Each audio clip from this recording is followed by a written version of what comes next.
देश दुनिया की तमाम बड़ी खबरें लेकर एक बार फिर आपके सामने हाजिर हूं। पाकिस्तान ने एक और नई एयर स्ट्राइक अफगानिस्तान के ऊपर कर दी है। ऐसी खबरें अभी कुछ देर पहले सामने आई हैं। 12 नागरिकों के मारे जाने की भी खबर है।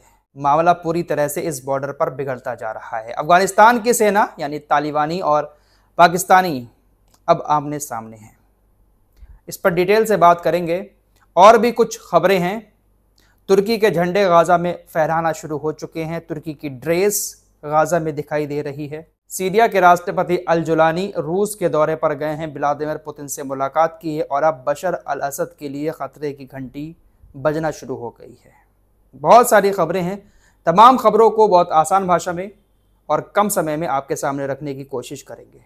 चैनल पर पहली बार आकर हमारी वीडियो देख रहे हैं, वीडियो पसंद आ रही है तो चैनल को सब्सक्राइब करके हमारे साथ जुड़ सकते हैं, क्योंकि यहाँ पर ऐसे ही लेटेस्ट अपडेट बहुत आसान भाषा में और कम टाइम में बताए जाते हैं।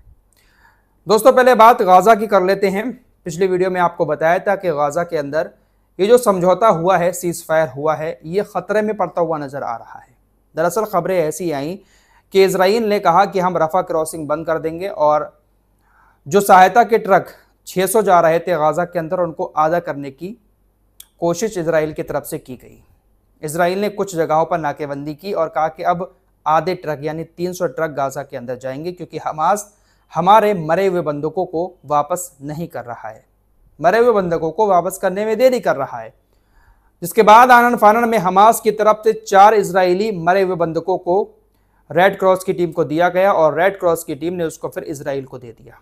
4 मरे हुए बंधक, उनकी बॉडी हमास ने इजराइल को सौंप दी। लेकिन दोस्तों, इसमें भी एक लोचा हो गया। दरअसल हमास ने जो 4 बॉडी इजरायली बंधकों की इजराइल को दी, उनके नाम उजागर नहीं किए। हमास के अलावा इजराइल ने भी उन 4 नामों का जिक्र नहीं किया जो हमास ने 4 बॉडी इजराइल को सौंपी थी। कुछ देर के बाद खबर आती है कि उन 4 बॉडीज को इजराइल के अंदर फॉरेंसिक लैब में ले जाया गया और उनका जब डीएनए टेस्ट किया गया तो इन 4 शवों में से एक शव ऐसा निकला जो इजराइल का बंधक है ही नहीं।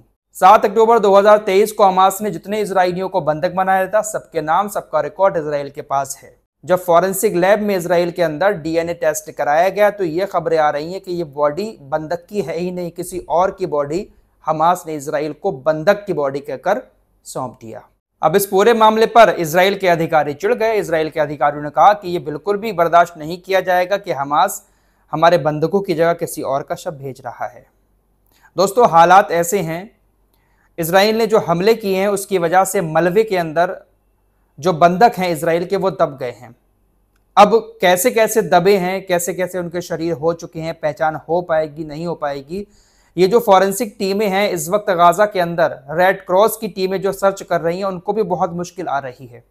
बॉडी की पहचान कर पाना बहुत मुश्किल हो रहा है। अब ऐसे में तुर्की ने भी अपनी कुछ टीमें गाजा के अंदर उतार दी हैं। तुर्की अब काफ़ी आगे आ रहा है।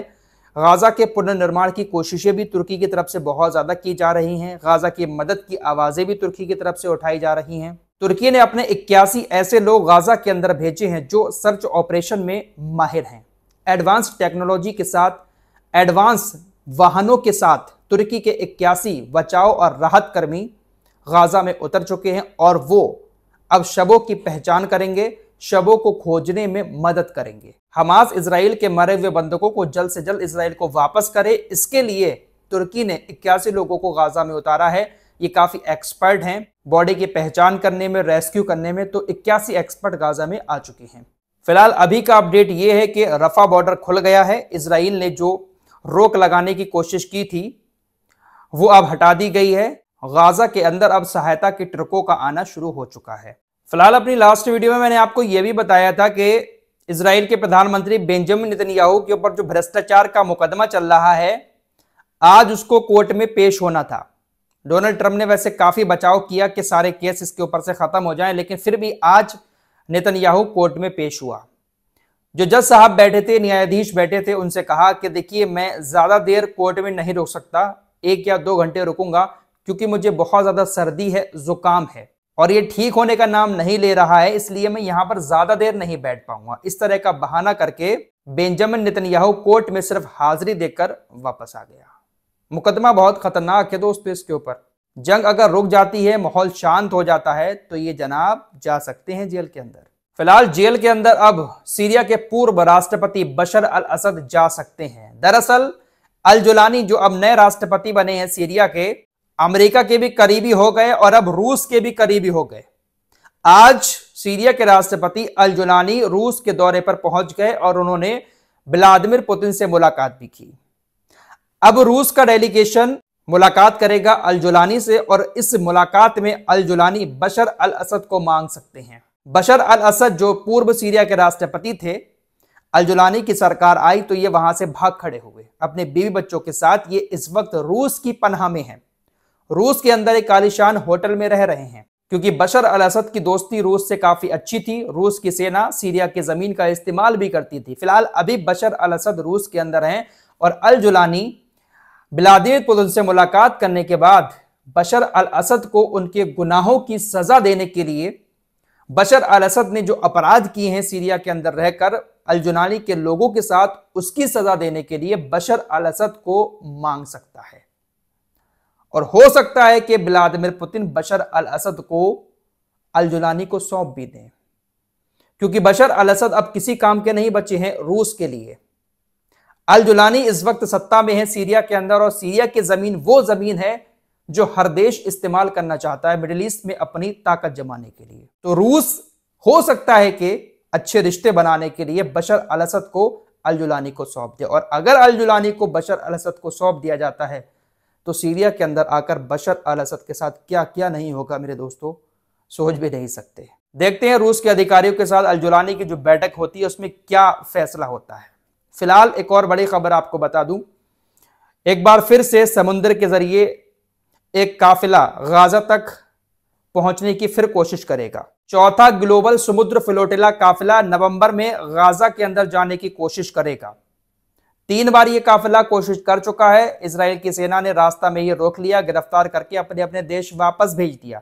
एक बार फिर नवंबर में एक काफिला आएगा। दरअसल ये काफिला मलेशियाई इस्लामिक संगठनों की सलाहकार परिषद के अध्यक्ष मोहम्मद आजमी अब्दुल हामिद की तरफ से तैयार किया जा रहा है और ये ऐलान किया गया है कि रमजान से पहले गाजा के जल क्षेत्र में हमारा ये काफिला एंट्री करेगा और पिछले अभियानों से सीख लेकर इजरायली नाकेबंदी के खिलाफ अपनी रणनीति और मजबूत करेगा। दोस्तों ये काफिला काफी बड़ा होगा, इसमें 1000 से ज्यादा जहाज और नौकाएं होंगी। ये पूरा बेड़ा गाजा की तरफ रवाना होने से पहले भूमध्य सागर में इकट्ठा होगा। इस बेड़े में जिब्राल्टर, बार्सिलोना, ट्यूनेशिया, इटली और तुर्की से रवाना होने वाले समूह भी शामिल होंगे।